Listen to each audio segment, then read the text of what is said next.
जय हिंद दोस्तों, आप देख रहे हैं अध्ययन केंद्र और इस वीडियो के माध्यम से अभी हम पढ़ रहे हैं फिजिक्स लुसेंट सामान्य ज्ञान का। आज हमारा चल रहा है 13वां एक्सरसाइज उष्मा यानी हीट।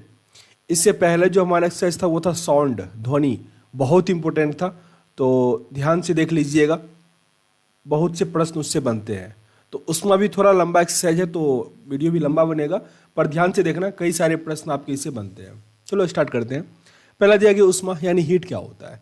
तो यह वह ऊर्जा है जो एक वस्तु से दूसरे वस्तु में केवल तापांतर के कारण स्थानांतरित होता है। तापांतर का मतलब यह हुआ कि जैसे मान लो एक लोहे का छड़ है, ओके, यहाँ पे इसका जो टेम्परेचर है वो है 50 डिग्री सेल्सियस और यहाँ पे है 10 डिग्री सेल्सियस। तो धीरे धीरे क्या हो जाएगा, पूरे इसका टेम्परेचर क्या होगा, ट्रांसफर होके 25 इधर भी हो जाएगा, और मतलब 60 है ना, तो 30 इधर भी हो जाएगा, 30 इधर भी हो जाएगा, मतलब अधिक से कम की तरफ क्या हो जाएगा, ट्रांसफर हो जाएगा। लेकिन अगर दोनों तरफ सेम टेम्परेचर है तो वो क्या होता है, ट्रांसफर नहीं होता है। तो यही लिखा है कि दूसरी वस्तु में केवल तापांतर के कारण ये स्थानांतरित होती है। किसी वस्तु में निहित ऊष्मा उस वस्तु के द्रव्यमान पर निर्भर करती है कि उसने कितना हीट को एब्जॉर्ब करके रखा हुआ है। जैसे सिंपल समझो ना कि एक छोटे बोतल को हमने पानी में ठंडा किया या गर्म किया है और एक बड़े बोतल को गर्म किया है, तो हीट जो होगा ना वो किस में अधिक होगा, गर्म बोतल में, यानी उसका जो कैपेसिटी है वो और अधिक पानी को गर्म कर सकता है। मतलब कैपेसिटी उसका किस पे आ गया, द्रव्यमान पर आ गया। यदि कार्य W उष्मा Q में बदला जाता है तो W/Q क्या हो जाता है, 1 जूल के बराबर हो जाता है। यानी हम कह सकते हैं कि उष्मा बराबर यानी कार्य बराबर वर्क बराबर J×Q, मतलब जूल मल्टीप्लाई उष्मा होता है। इस फॉर्मूला को थोड़ा याद रखिएगा कि नियतांक बराबर क्या हो जाएगा, W/Q। J यहाँ एक नियतांक है जिसे उष्मा का यांत्रिक तुल्यांक यानी मैकेनिकल इक्विवेलेंट ऑफ हीट जो होता है वो कहते हैं। J का मान 4.186 जूल पर कैलोरी होता है। ये पानी के लिए जो है ना उसको मेजर किया गया है, हर लिक्विड के लिए अलग अलग होगा। यहाँ पे J का मान थोड़ा याद रखिए, 4.186, 4:186। इसका तात्पर्य यह हुआ कि यदि 4.186 जूल का यांत्रिक कार्य किया जाए तो उत्पन्न उष्मा का मात्रा क्या होगा, 1 कैलोरी होगा। अब आगे दिया गया उष्मा का मात्रक, यूनिट ऑफ हीट। उष्मा का ऐसा मात्रक जूल होता है। याद रखना, टेम्परेचर जो होता है उसका होता है डिग्री सेल्सियस, ठीक ना, लेकिन उष्मा का मात्रक क्या होता है, जूल होता है। अभी हम पढ़े हैं उष्मा का मात्रक क्या हो गया, मतलब कार्य बट्टे उष्मा की क्या हो गया, जूल में इसको हम मेजर करते हैं। इसके लिए निम्न मात्रक का प्रयोग किया जाता है। आगे यहाँ पे दिया गया जैसे कि पहला है कैलोरी। 1 ग्राम जल का ताप 1 डिग्री सेल्सियस बढ़ाने के लिए जितनी उष्मा की आवश्यकता होती है उसे हम कहते हैं कैलोरी। आसान सा है, जैसे कि पानी का टेम्परेचर 5 डिग्री सेल्सियस है, हमको 6 डिग्री सेल्सियस पानी को गर्म करना है। इसके लिए हम जितना हीट देंगे, जितना कैलोरी मतलब खपत करेंगे, वही क्या हो गया, 1 कैलोरी हो गया। यानी 1 ग्राम जल को 1 डिग्री सेल्सियस ताप इंक्रीज किया। यहाँ विभिन्न मात्रकों का संबंध में दिया गया है कि 1B जो है वो बराबर है 252 कैलोरी का, 1 कैलोरी बराबर है 4.186 जूल का, 1 किलो कैलोरी मतलब इसको 1000 से मल्टीप्लाई कर दिया 4186 जूल या 1000 कैलोरी। अब अंतर्राष्ट्रीय कैलोरी क्या होता है, 1 ग्राम शुद्ध जल का ताप 14.5 डिग्री सेल्सियस से 15.5 डिग्री सेल्सियस तक बढ़ाने के लिए आवश्यक उष्मा मात्रक को 1 कैलोरी कहते हैं। देखो यहाँ पे आपको समझना होगा, यह कैलोरी, यह है अंतर्राष्ट्रीय कैलोरी। अगर हम शुद्ध मेजर की बात करें तो यह अंतर्राष्ट्रीय कैलोरी होता है, क्योंकि जब कम टेम्परेचर की बात होती है ना, जैसे 4 डिग्री सेल्सियस से अगर आप 5 डिग्री सेल्सियस तक गर्म करना है तो वो आसानी से हो जाएगा, लेकिन अगर 40 डिग्री से 41 डिग्री पर ले जाना है तो थोड़ा वो डिफिकल्ट होता है। तो इसीलिए एक फिक्स टेम्परेचर यहाँ कर दिया गया है कि 14.5 डिग्री सेल्सियस से अगर हम 15.5 डिग्री, यहाँ भी 1 ही डिग्री इंक्रीज किया है पर एक टेम्परेचर फिक्स कर दिया गया है, तो वहाँ पे होगा 1 कैलोरी, लेकिन यहाँ कोई टेम्परेचर फिक्स नहीं किया गया, ओनली 1 डिग्री सेल्सियस अगर बढ़ गया तो वो क्या हो गया, 1 कैलोरी हुआ। अब ब्रिटिश थर्मल यूनिट की बात करें तो 1 पाउंड जल का ताप 1 डिग्री फ़ारेनहाइट बढ़ाने की आवश्यक उष्मा को वन ब्रिटिश थर्मल यूनिट कहते हैं। वन ब्रिटिश थर्मल यूनिट, यहाँ पे एक ब्रिटिश थर्मल यूनिट बराबर हमने क्या पढ़ा था, 252 कैलोरी, 252 कैलोरी। अब ताप क्या है, टेम्परेचर, अभी हम पढ़ रहे थे उष्मा। ताप वह भौतिक कारक है जो एक वस्तु से दूसरी वस्तु में उष्मीय ऊर्जा से प्रवाह की दिशा निश्चित करता है, अर्थात जिस कारण से ऊर्जा स्थानांतरण होता है उसे हम क्या कहते हैं, ताप कहते हैं। जिस कारण से ऊर्जा का स्थानांतरण होता है उसे हम क्या कहते हैं, ताप कहते हैं। ताप को मापने के लिए जिस तापमापी का प्रयोग होता है वो सेल्सियस, फ़ारेनहाइट, केल्विन। पहला इसमें आपको समझाया गया है तापमापी का यानी थर्मामीटर। ताप मापने के लिए जो उपकरण प्रयोग में लाया जाता है उसे हम तापमापी कहते हैं। निम्न प्रकार के ताप पैमाने प्रचलित हैं, जिसमें पहला आपका दिया गया है सेल्सियस पैमाना। इस पैमाने का आविष्कार स्वीडन के वैज्ञानिक सेल्सियस ने किया था। इस पैमाने में हिमांक को 0 डिग्री सेल्सियस व भाप बिंदु को 100 डिग्री सेल्सियस अंकित किया जाता है तथा इसके बीच की दूरी को 100 बराबर भागों में बांटा जाता है। प्रत्येक भाग को 1 डिग्री सेल्सियस कहते हैं। डेफिनेशन थोड़ा डिफिकल्ट कर दिया गया, समझो। जो सेल्सियस पैमाना होता है ना, वो सबसे कम होता है 0 डिग्री सेल्सियस और मैक्सिमम क्या होता है 100 डिग्री सेल्सियस, और इसको 100 अलग अलग भागों में बांटा गया है। इसका मतलब है कि 0 डिग्री सेल्सियस, फिर 1 डिग्री सेल्सियस, 2 डिग्री सेल्सियस, ऐसे कर करके इसको डिवाइड किया गया है, ठीक ना। और जब इसमें इंक्रीजमेंट होते से 1 से 2 पे गया तो 1 डिग्री सेल्सियस क्या हुआ, बढ़ गया, ऐसा कहते हैं। तो ये हुआ सेल्सियस पैमाना। दूसरा आ गया आपका फ़ारेनहाइट पैमाना। इसका आविष्कार जर्मन वैज्ञानिक फ़ारेनहाइट ने किया था, जिसका हिमांक मतलब सबसे कम जो है वो है 32 डिग्री फ़ारेनहाइट, और भाप बिंदु यानी जो पानी उबलने का है वो क्या है 212 डिग्री फ़ारेनहाइट। इसके बीच की दूरी को 180 बराबर भागों में बांटा गया। इसको थोड़ा याद रखना, कुछ खास नहीं है। देखो 32 को अगर हम 212 से माइनस कर दें तो 180 होता है, ठीक ना। लेकिन ये आपको कम से कम 32 होता है और अधिक से अधिक कितना होता है 212 होता है फ़ारेनहाइट पैमाना में। अब आगे एक एक्स्ट्रा दिया गया रोमर पैमाना क्या होता है। इसका हिमांक जो होता है 0 डिग्री रोमर मतलब सबसे कम, और भाप बिंदु यानी 80 डिग्री रोमर है मैक्सिमम। इसके बीच 80 बराबर भागों में बांटा गया है। 0 से लेकर 80 है रोमर पैमाना में। फिर लास्ट आता है आपका केल्विन पैमाना। इसमें सबसे कम जो होता है वो होता है 273 और मैक्सिमम क्या होता है 373 केल्विन। केल्विन में डिग्री नहीं होता, ठीक ना। इन दोनों बिंदुओं के बीच की दूरी समान 100 भागों में बांटा जाता है। अगर सबका आपका मिनिमम और मैक्सिमम पता रहेगा तो आप आसानी से कह सकते हो किसी में 80 है, किसी में 100 है, किसी में 180 है। तो ऐसे करके आप आसानी से उसको टिक कर सकते हो। अब यहाँ पे चारों पैमाने का जो रिलेशन दिया गया है, इस फार्मूला को कोशिश करो याद करने का। देखो याद करने का कोशिश करना बहुत आसान है। जैसे कि अगर हम सेल्सियस की बात करें तो इसका मिनिमम क्या होता है 0 होता है, फ़ारेनहाइट में मिनिमम क्या होता है 72 होता है, रोमर का मिनिमम 0 होता है और केल्विन का मिनिमम 273 होता है, ठीक। डिफरेंस जो होता है सेल्सियस में वो 100 का होता है, फ़ारेनहाइट में 180 का होता है, रोमर में 80 का होता है, केल्विन में 100 का होता है। अगर आपको ये याद है तो आसानी से आप टिक कर सकते हो, ठीक ना। तो ये रिलेशन जैसे अगर दिया क्या रहेगा कि सेल्सियस का पैमाना मान लो हम कह दिए 40 डिग्री सेल्सियस है, ठीक ना, और फ़ारेनहाइट पे आपको निकालना है तो इस दोनों का बस यूज करो। मीन्स 40 माइनस 0 करना है, नीचे यहाँ पे 100 कर लो, बराबर फ़ारेनहाइट -32 करो और नीचे में 180 कर लो, ठीक। यहाँ से 0 0 कट करोगे, ऊपर 40 ही बचेगा ना, 1 0 और कट दो तो 18 को 4 से मल्टीप्लाई करोगे 72 हो जाएगा। यहाँ f -32 को इस साइड लेके आ जाओ तो वो प्लस हो जाएगा, मतलब 4 और ये 10, 104 डिग्री फ़ारेनहाइट होगा 40 डिग्री सेल्सियस। तो ऐसे करके आप आसानी से इसको बना सकते हो। जैसे अगर रोमर में ही दिया रहेगा, जैसे 40 डिग्री सेल्सियस है और उसको रोमर में कन्वर्ट करने तो ये -0 करोगे, नीचे 100 और बराबर में r -0 करके नीचे में 80 लिख देना है, और ऐसे करके ही r का आप वैल्यू निकाल पाओगे। तो सेम ऐसे ही दिया रहेगा कि केल्विन में दिया रहेगा सेल्सियस का वैल्यू निकालो तो आप इसको आसानी से निकाल पाओगे। चलो कमेंट बॉक्स में आपको बताना है कि अगर फ़ारेनहाइट का वैल्यू 96 डिग्री दिया गया है तो उसको केल्विन में और सेल्सियस में निकाल के कमेंट बॉक्स में लिखिए कि आपने सीख पाया या नहीं, क्योंकि एक बार 2 बार ट्राई करो इसको बनाने का, नहीं तो एग्जाम में भूल जाओगे। अब यहाँ आगे दिया गया परम शून्य यानी एब्सोल्यूट जीरो क्या होता है। सिद्धांत रूप से अधिकतम ताप की कोई सीमा नहीं है, परंतु निम्नतम ताप की सीमा है। किसी भी वस्तु का जो ताप -273.15 डिग्री सेल्सियस से कम नहीं हो सकता। कोई भी टेम्परेचर जो इस सृष्टि में है उसका जो न्यूनतम ताप होगा वो -273.15 डिग्री सेल्सियस से कम नहीं होगा।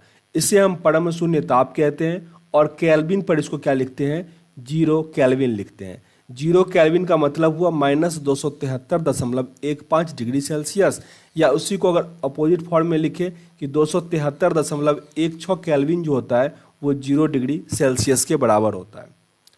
पहले सेल्सियस पैमाने को सेंटीग्रेड पैमाना कहा जाता था। सेंटीग्रेड पैमाना का ही आधुनिक नाम क्या है, सेल्सियस। केल्विन में व्यक्त ताप में डिग्री नहीं लिखा जाता, ये याद रखना, रीजनिंग में ये प्रश्न आ जाता है। पारा यानी मरकरी जो है -39 डिग्री सेल्सियस पर जमता है, अतः इससे निम्न ताप ज्ञात करने के लिए अल्कोहल तापमापी का प्रयोग करते हैं। अल्कोहल -115 पर जमता है। ये सेंटेंस बहुत इंपॉर्टेंट है। प्रश्न ऐसे आएगा कि जो न्यूनतम टेम्परेचर, जैसे आर्कटिक जो सर्कल है वहाँ पे अगर हमको टेम्परेचर मेज़र करना होगा तो उसके लिए हम किस प्रकार के थर्मामीटर का प्रयोग करेंगे, तो वहाँ होता है अल्कोहल थर्मामीटर का। मतलब जो एवरेज टेम्परेचर होता है उसके लिए हम मरकरी वाले थर्मामीटर का प्रयोग करते हैं। अगर हाईली मतलब जैसे ऊपर सूर्य का तापमान मापना होगा तो उसके लिए हम प्रयोग करते हैं पायरो थर्मामीटर। पायरो थर्मामीटर मतलब 2000 डिग्री सेल्सियस से ऊपर के लिए हम पायरो थर्मामीटर का प्रयोग करते हैं। जब विकिरण निकलना शुरू हो जाता है तो उसमें हम प्रयोग करते हैं। अब आगे दिया गया द्रव्य तापमापी। पारा तापमापी लगभग -30 डिग्री सेल्सियस से 350 डिग्री सेल्सियस तक मापने के लिए प्रयुक्त होता है। यहाँ पे एक चीज़ याद रखो कि जो पारा होता है वो -30 डिग्री पे जम जाता है और अल्कोहल जो होता है -115 पे जम जाएगा। अब नोट में दिया गया है कि मरकरी थर्मामीटर का आविष्कार फॉरेनहाइट ने किया था। मरकरी जो थर्मामीटर हम लोग यूज़ करते हैं उसके खोजकर्ता कौन है, फॉरेनहाइट। गैस तापमापी, अच्छा इसमें टेम्परेचर का जिक्र नहीं किया गया है। जो हमारे शरीर का टेम्परेचर होता है वो 36.7 डिग्री सेल्सियस या कहीं कहीं 36 डिग्री सेल्सियस ही लिखा रहता है और फॉरेनहाइट में 98.7 डिग्री फॉरेनहाइट होता है। तो इसके आसपास अगर एग्जाम में आए तो उस पर आप टिक कर सकते हो। याद रखना ये सेल्सियस है, ये फॉरेनहाइट है। गैस तापमापी, इस प्रकार के तापमापियों में स्थिर आयतन हाइड्रोजन गैस तापमापी से 500 डिग्री सेल्सियस तक के ताप को मापा जा सकता है। हाइड्रोजन की जगह नाइट्रोजन गैस लेने पर इसको हम 1500 डिग्री सेल्सियस तक माप सकते हैं। समझो इस चीज़ को, अगर 500 डिग्री सेल्सियस तक के मापना होगा तो उसमें हम हाइड्रोजन का प्रयोग करेंगे और हाइड्रोजन को रिप्लेस करके अगर हम नाइट्रोजन कर दें तो हम 1500 डिग्री सेल्सियस तक को मेज़र कर सकते हैं। फिर है प्लेटिनम प्रतिरोध तापमापी। इसमें हम -200 डिग्री सेल्सियस से 1200 डिग्री सेल्सियस तक को माप सकते हैं। काफ़ी अच्छा होगा लेकिन ये महंगा है। प्लेटिनम प्रतिरोध तापमापी। ताप युक्त तापमापी, इसका प्रयोग -200 डिग्री सेल्सियस से 1600 डिग्री सेल्सियस तक को माप सकते हैं। अब है टोटल रेडिएशन पायरोमीटर, यानी उच्चतम तापमापी के लिए इसका हम प्रयोग करते हैं। इस तापमापी से दूर स्थित वस्तु के ताप को मापा जाता है, जैसे सूर्य का ताप। इसके द्वारा प्रायः 800 डिग्री सेल्सियस से ऊंचे ताप को मापा जाए। देखो यहाँ पे ना बहुत सारे बुक में लिखा गया है 2000 डिग्री सेल्सियस, क्योंकि 2000 पे क्या होता है, विकिरण आता है, ठीक ना।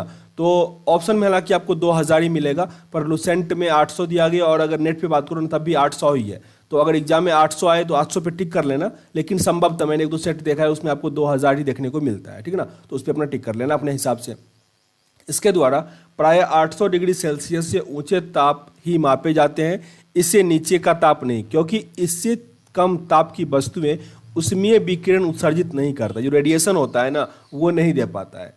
यह तापमापी स्टीफन के नियम पर आधारित है, जिसके अनुसार उच्च ताप पर किसी वस्तु से उत्सर्जित विकिरण की मात्रा इसके परम ताप के चतुर्थ घात के अनुक्रमानुपाती होता है। अब है विशिष्ट ऊष्मा यानी स्पेसिफिक हीट। किसी वस्तु की विशिष्ट ऊष्मा ऊष्मा की वह मात्रा है जो उस वस्तु के एकांक द्रव्यमान में एकांक ताप वृद्धि उत्पन्न करती है। इसे प्रायः C द्वारा व्यक्त किया जाता है। विशिष्ट ऊष्मा का ऐसा मात्रक जूल किलोग्राम पर केल्विन यानी J पर kg के होता है। 1 ग्राम जल का ताप 1 डिग्री सेल्सियस बढ़ाने के लिए 1 कैलोरी ऊष्मा की आवश्यकता होती है। अतः जल का विशिष्ट ऊष्माधारिता 1 कैलोरी पर ग्राम डिग्री सेल्सियस होता है।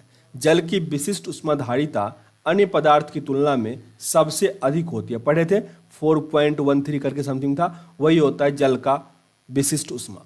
अब यहाँ कुछ पदार्थों का विशिष्ट ऊष्मा दिया गया है, जिसमें जो बर्फ का है वो क्या है 2100, याद रखना ये किलोग्राम में है, तो या 4.1 भी याद कर सकते हो, किलो कैलोरी यहाँ पे दिया गया इसलिए 2100 लिखा गया है। पारा का 140, लेड का 130, लोहा का 460, केरोसिन तेल का 210 और जल का 4200 दिया, यानी 4.2 हम लोग कह सकते हैं कैलोरी या 4200 किलो कैलोरी।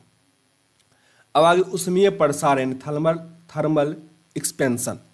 किसी वस्तु को गर्म करने पर उसकी लंबाई, क्षेत्रफल और आयतन में वृद्धि होती है। याद रखना कुछ कुछ एक्सेप्शन है, पर अभी याद रखो कि किसी वस्तु को अगर हम गर्म करेंगे तो उसका लंबाई, क्षेत्रफल और आयतन में क्या होता है, वृद्धि होता है। अब कौन कौन सा है देखो, जैसे सोना है, सोना को अगर हम गर्म करेंगे ना तो वो सिकुड़ जाता है। ओके, तो ऐसा ही है। लंबाई में वृद्धि की माप रेखीय प्रसार गुणांक यानी अल्फा, क्षेत्रफल में वृद्धि का होता है बीटा, तथा आयतन में जो वृद्धि होगा उसको हम गामा द्वारा व्यक्त करते हैं। अल्फा बीटा गामा का संबंध जो होता है 1:2:3 होता है।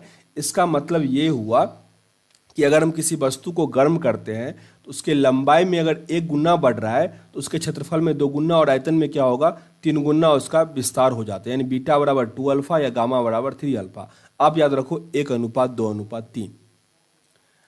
जल का असामान्य प्रसार। प्रायः सभी द्रव गर्म किए जाने पर आयतन बढ़ता है, परंतु जल 0 डिग्री सेल्सियस से 4 डिग्री सेल्सियस तक गर्म करोगे तो आयतन क्या होता है, घटता है, और फिर 4 डिग्री सेल्सियस के बाद गर्म करने पर आयतन बढ़ना शुरू हो जाता है। जिसका अर्थ यह है कि 4 डिग्री सेल्सियस पर जल का घनत्व जो होता है वो अधिकतम होता है और आयतन क्या होता है 4 डिग्री सेल्सियस पे न्यूनतम होता है, कम होता है, मिनिमम होता है। याद रखना बहुत इंपॉर्टेंट है ये 4 डिग्री सेल्सियस। अब है ऊष्मा का संरचन, ऊष्मा का संचरण। ऊष्मा एक स्थान से दूसरे स्थान जाने को, मेरा पेन पता नहीं कंप्यूटर में भी पेन खत्म होता है, हाँ, ऊष्मा का एक स्थान से दूसरे स्थान जाने को ऊष्मा का संचरण कहते हैं। इसकी 3 विधियां हैं। पहला है चालन, संवहन और विकिरण, कंडक्शन, कन्वेक्शन और रेडिएशन। चालन, संवहन और विकिरण। देखो एक वीडियो में एक पूरा लेसन कंप्लीट करना है, एक टॉपिक, तो इसीलिए वीडियो कोई लंबा बनेगा कोई छोटा बनेगा, तो आप लोग उसको पूरा देखिए, ठीक है ना, तभी आपको हेल्प करेगा। अब यार पहला दिया गया चालन यानी कंडक्शन। चालन से ऊष्मा पदार्थ में एक स्थान से दूसरे स्थान तक पदार्थ के कणों को अपने स्थान का परिवर्तन किए बिना पहुंचती है। मतलब उसका जो कण होता है ना वो उसमें स्थानांतरित नहीं होता है, ये होता है चालन, कंडक्शन। आगे एग्जाम्पल दिया गया है, कंडक्शन ये हुआ। ठोस में ऊष्मा का संचलन चालन विधि द्वारा होता है, यानी लोहे में जो ट्रांसफर होगा हीट का वो किससे होता है, कंडक्शन होता है, कंडक्शन, चालन।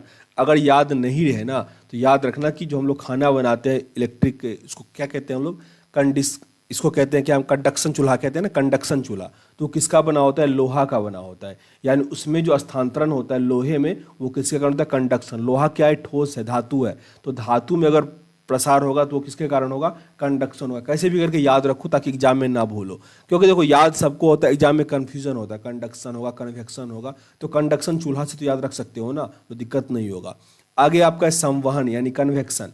इस विधि से ऊष्मा का संचरण पदार्थ के कणों के स्थानांतरण के द्वारा होता है। इसमें क्या होगा कि पदार्थ का जो कण होगा वही इसमें स्थानांतरित होगा। इस प्रकार के पदार्थ के कणों का स्थानांतरण से धाराएं बहती है जिन्हें संवहन धाराएं कहते हैं, यानी कन्वेक्शन वेव कहते हैं। गैसों एवं द्रवों में ऊष्मा का संचरण संवहन द्वारा होता है, यानी ठोस में होगा कंडक्शन के द्वारा, और गैस और जो द्रव होगा यानी जो बहता है, ठीक है, जैसे पानी भी बह रहा है और हवा भी बहता है, इसमें क्या होता है, संवहन के द्वारा होता है। वायुमंडल संवहन विधि द्वारा गर्म होता है, बहुत इंपॉर्टेंट है। वायुमंडल जो होता है कन्वेक्शन यानी संवहन द्वारा, सूर्य का जो हीट होता है ना वो भी संवहन के द्वारा ही आता है। अब है आपका विकिरण। इस विधि से ऊष्मा गर्म वस्तु से ठंडी वस्तु में बिना किसी माध्यम की सहायता से, बिना माध्यम को गर्म किए, याद रखना ये माध्यम को गर्म भी नहीं करता है, प्रकाश की चाल से सीधी रेखा में संचरित होता है, वो होता है विकिरण। अब आगे दिया गया आपका न्यूटन का शीतलन नियम। न्यूटन्स लॉ ऑफ कूलिंग क्या है। समान अवस्था में रहने पर विकिरण द्वारा किसी वस्तु के ठंडे होने की दर वस्तु तथा उसके चारों ओर के माध्यम के तापांतर के अनुक्रमानुपाती होता है। अतः वस्तु जैसे जैसे ठंडी होती जाएगी उसका ठंडे होने का दर जो है ना वो कम होता जाएगा। जैसे अगर टेम्परेचर किसी का 20 है, 20 से हम जो 10 टेम्परेचर है ना वो तेजी से लेके आ जाएंगे, लेकिन 10 से अगर हमको 0 डिग्री पे लाना है ना तो वो काफ़ी टाइम लगता है। तो यही है न्यूटन का शीतलन का नियम। मतलब ज्यों ज्यों ठंडा होता जाएगा, ठंडे होने का जो टाइम है ना, दर जो है ना वो कम होना शुरू हो जाएगा, दर कम हो जाएगा, टाइम तो अधिक लगना शुरू हो जाएगा। एक है क्रिक-हॉफ का नियम। क्रिक-हॉफ का नियम, इसके अनुसार अच्छे अवशोषक ही अच्छे उत्सर्जक है। अच्छा अवशोषक जो होगा, जो अधिक एब्जॉर्ब करेगा, वही अच्छा बोलेगा। यही यहाँ पे क्रिक-हॉफ का नियम। अंधेरे कमरे में यदि एक काली और एक सफेद पट्टी को समान ताप पर गर्म करके रखा जाए तो काली वस्तु अधिक विकिरण उत्सर्जित करेगी, अतः काली वस्तु अंधेरे में अधिक चमकेगी। बहुत इंपॉर्टेंट है, काला वस्तु जो होगा ना वो अंधेरे में अधिक चमकेगा। ये किसके द्वारा कहा गया? क्रिक-हॉफ के द्वारा। अब है स्टीफन का नियम। किसी वस्तु की उत्सर्जन क्षमता E, मतलब स्टीफन के नियम के अनुसार जो उत्सर्जन क्षमता होता है उसको E से मापा गया है, और परम ताप यानी टेम्परेचर T के चौथे घात के अनुक्रमानुपाती होता है। यानी उत्सर्जन क्षमता जो होता है वो डायरेक्टली प्रोपोर्शनल होता है ताप पे पावर 4 के। यहाँ पे जो ओमेगा है एक नियतांक है जिसे स्टीफन नियतांक कहते हैं। ये छोटा वाला ओमेगा है। अगर यहाँ पे दिया गया आपका अवस्था परिवर्तन और गुप्त ऊष्मा, यानी चेंज इन स्टेट जो हम कहते हैं ठोस द्रव गैस, और लिटेंट हीट। निश्चित ताप पर पदार्थ का एक अवस्था से दूसरे अवस्था में परिवर्तन होना ही अवस्था का परिवर्तन कहलाता है। अवस्था परिवर्तन में पदार्थ का ताप नहीं बदलता। अवस्था में जो परिवर्तन होता है, जैसे ठोस से द्रव होगा, द्रव से गैस होगा, तो उसके ताप में परिवर्तन नहीं आता है। पहला पॉइंट दिया गया त्रिक बिंदु। वह बिंदु जिस पर पानी जो है या जिस पर कोई भी वस्तु जो है वो तीनों अवस्था में से ठोस द्रव गैस तीनों अवस्था में होता है, उसे हम कहते हैं त्रिक बिंदु। अगर आपको देखना है तो यूट्यूब पे सर्च करोगे कि त्रिक बिंदु सर्च करोगे तो आपको ट्रिपल पॉइंट तो आपको मिल जाएगा। ऐसा करके दिखाया गया एक्सपेरिमेंट, तो काफ़ी अच्छे से दिखाया गया है। गलनांक क्या होता है? तो निश्चित ताप पर ठोस का द्रव में बदलना ही क्या होता है? गलनांक होता है। मतलब बर्फ पिघल रहा है, गल रहा है, तो उसको हम क्या कहते हैं? गलनांक कहते हैं। इस निश्चित ताप को ठोस का गलनांक कहते हैं। वो अलग अलग पदार्थ का अलग अलग होगा। अब है हिमांक, मतलब ठोस में जमना। जैसे पानी को हम जमाएंगे तो वो बर्फ बन जाएगा। जिस टेम्परेचर पे वो बर्फ बनता है उसे ही हम क्या कहते हैं? हिमांक कहते हैं। निश्चित ताप पर द्रव का ठोस में बदलना ही हिमीकरण कहलाता है, तथा इस निश्चित ताप को द्रव का हिमांक कहते हैं। प्रायः जो गलनांक और हिमांक होता है वो क्या होता है? बराबर होता है। गलनांक और हिमांक क्या होता है? बराबर होता है। जैसे देखो 0 डिग्री सेल्सियस पे जो पानी होता है वो बर्फ बन जाता है, लेकिन 0 से थोड़ा भी कम करेंगे तो वो क्या होगा? बर्फ पानी बन जाएगा। तो 0 ही क्या होता है? फिक्स पॉइंट होता है। तो इसीलिए कहा गया कि गलनांक और हिमांक क्या होता है? बराबर होता है। जो पदार्थ ठोस से द्रव में बदलने पर सिकुड़ता है, ठोस से, जैसे हम ऊपर क्या पढ़े कि किसी भी पदार्थ को अगर हम गर्म करेंगे तो वो क्या होता है? फैलता है। जैसे पानी, मतलब आयतन बढ़ता है, ठीक ना, यही पढ़े। लेकिन यहाँ पे लिखा गया कि ठोस से अगर हम द्रव में परिवर्तन करें, कब परिवर्तन होगा? जब हम गर्म करेंगे, तो वो क्या होता है? सिकुड़ता है। जैसे कि बर्फ, उसका गलनांक क्या होता है? दाब बढ़ाने पर घटता है। इस सेंटेंस को याद रखो, जिसका द्रव बदलने पर सिकुड़ जाएगा उसका गलनांक जो होता है, मेल्टिंग पॉइंट जो होता है, दाब बढ़ाने पर बढ़ जाता है। दाब बढ़ाने पर, सॉरी फिर से रिपीट करता हूँ, उसका गलनांक जो है दाब बढ़ाने पर घट जाता है। दाब बढ़ाने पर घट जाता है। ये काफ़ी कंफ्यूजिंग सेंटेंस होता है, इसको बार बार रिपीट करो कि ऐसा पदार्थ जो द्रव में बदलने पर सिकुड़ जाता है उसका गलनांक दाब बढ़ाने पर घटता है। दाब बढ़ाने पर घटता है। अतः जो पदार्थ ठोस से द्रव बदलने पर फैलता है, जैसे कि तांबा हो गया, उसका गलनांक जो होता है दाब बढ़ाने पर बढ़ता है। ऐसे समझो कि जैसे अगर हम बर्फ को पानी में फेंकें तो क्या होगा? तैरेगा। तैरेगा। इसका मतलब ये हुआ कि बर्फ का जो डेंसिटी है पानी के डेंसिटी से कम है। मतलब यहाँ पानी का जो आयतन है उससे अधिक है बर्फ का आयतन, इसीलिए वो तैर रहा है। लेकिन अगर आप तांबे के घोल में तांबा को डालोगे ना, या लोहे के घोल में लोहा को डालोगे तो लोहा डूब जाएगा। इसका मतलब यहाँ पे क्या हुआ कि लोहे को अगर आप गर्म करते हो तो वो फैलता नहीं है, सिकुड़ जाता है। ओके, अब आगे देखो। तो यही सेंटेंस यहाँ पे दिया गया है। सिकुड़ने और फैलने का आप तैरने से भी कंपेरिजन कर सकते हो। अब यहाँ पे दिया गया अशुद्धि मिलाने से। जैसे बर्फ में अगर नमक मिला देंगे तो गलनांक क्या होगा? घट जाएगा। किसी भी पदार्थ में अशुद्धि मिलाने से क्या होता है? गलनांक घट जाता है। क्वथनांक, बॉइलिंग पॉइंट क्या होता है? निश्चित ताप पर द्रव का उष्मा में बदलना वाष्पन कहलाता है। निश्चित ताप पर द्रव का वाष्प में बदलना क्या कहलाता है? वाष्पन कहलाता है। तथा इस निश्चित ताप को द्रव का क्वथनांक कहते हैं। अब कंडेंसेशन संघनन। निश्चित ताप पर वाष्प का द्रव में बदलना ही क्या कहलाता है? संघनन कहलाता है, जिससे बादल बनता है। प्रायः क्वथनांक और संघनन ताप जो होता है वो समान होता है। क्वथनांक और संघनन ताप क्या होता है? बराबर होता है। दाब बढ़ाने से क्वथनांक भी बढ़ता है। दाब यानी प्रेशर बढ़ाने से क्वथनांक भी क्या होता है? बढ़ जाता है। अशुद्धि मिलाने से द्रव का क्वथनांक बढ़ जाता है। गुप्त उष्मा लेटेंट हीट क्या होता है? निश्चित ताप पर पदार्थ की अवस्था में परिवर्तन के लिए उष्मा की आवश्यकता को ही उसका हम गुप्त उष्मा कहते हैं, लेटेंट हीट कहते हैं। अगर दिया गया लेटेंट हीट ऑफ फ्यूजन यानी गलन की गुप्त उष्मा। नियत ताप पर ठोस के एकांक द्रव्यमान को द्रव में बदलने के लिए आवश्यक उष्मा की मात्रा को ठोस की गलन की गुप्त उष्मा कहते हैं। बर्फ के लिए गलन की गुप्त उष्मा का मान 80 कैलोरी पर ग्राम होता है, बर्फ के लिए ये। अब वाष्पन की गुप्त उष्मा, देखो यहाँ पे एक चीज मिसिंग है, जैसे कि ठोस से अगर कोई गैस में कन्वर्ट हो जाए, जैसे कैम्फूर सब है, तो वो उसको कहते हैं हम सब्लिमेशन यानी ऊर्ध्वपतन। याद रखना, ऊर्ध्वपतन सब्लिमेशन। डायरेक्ट वो ठोस से क्या होता है? गैस में कन्वर्ट होता है, लिक्विड में नहीं होता। अब जो आगे है यहाँ पे वाष्पन की गुप्त उष्मा, लेटेंट हीट ऑफ वेपोराइजेशन। नियत ताप पर द्रव के एकांक द्रव्यमान को वाष्प में बदलने के लिए आवश्यक उष्मा की मात्रा को ही द्रव की वाष्पन की गुप्त उष्मा कहते हैं। जल के लिए वाष्पन की गुप्त उष्मा का मान 540 कैलोरी पर ग्राम हो। याद रखना कि जो पानी का गुप्त उष्मा मान होता है वो कितना होता है? 540 कैलोरी पर ग्राम। याद रखना क्वथनांक या गलनांक से ये सब काफ़ी अधिक होता है। 540 है और जो पानी वाष्पित होता है वो 100 से ऊपर जाने पे होने लगता है, तो इसीलिए गुप्त उष्मा का मान क्या होता है? अधिक होता है। यदि पदार्थ की गुप्त उष्मा L है तो पदार्थ के m द्रव्यमान में जो परिवर्तन होगा वो उष्मा बराबर क्या हो जाएगा? ml, दोनों का यानी मल्टीपल होता है। गुप्त उष्मा का ऐसा मात्रक जो होता है जूल पर किलोग्राम होता है, जूल पर किलोग्राम।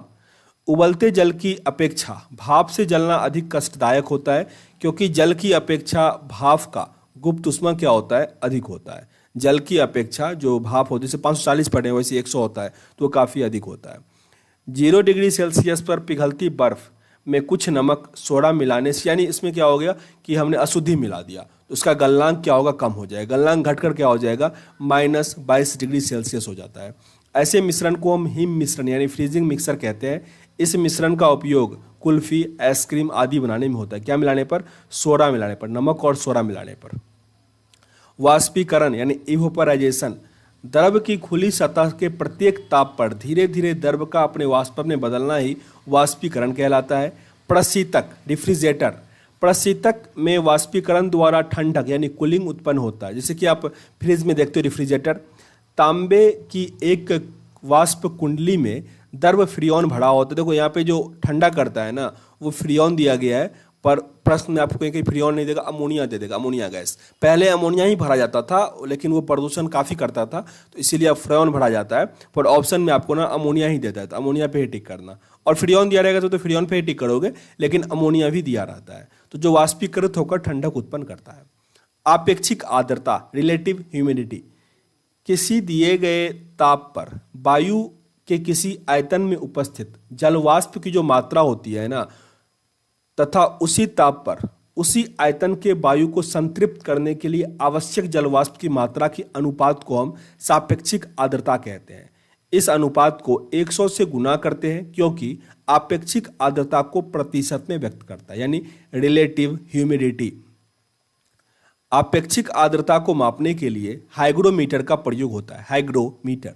नियत जलवाष्प का ताप बढ़ाने से आपेक्षिक आर्द्रता घट जाता है। अगर जलवाष्प का मात्रा मतलब जैसे ताप बढ़ेगा तो जलवाष्प क्या होगा? कम होगा, तो आपेक्षिक आर्द्रता क्या होगा? घट जाता है।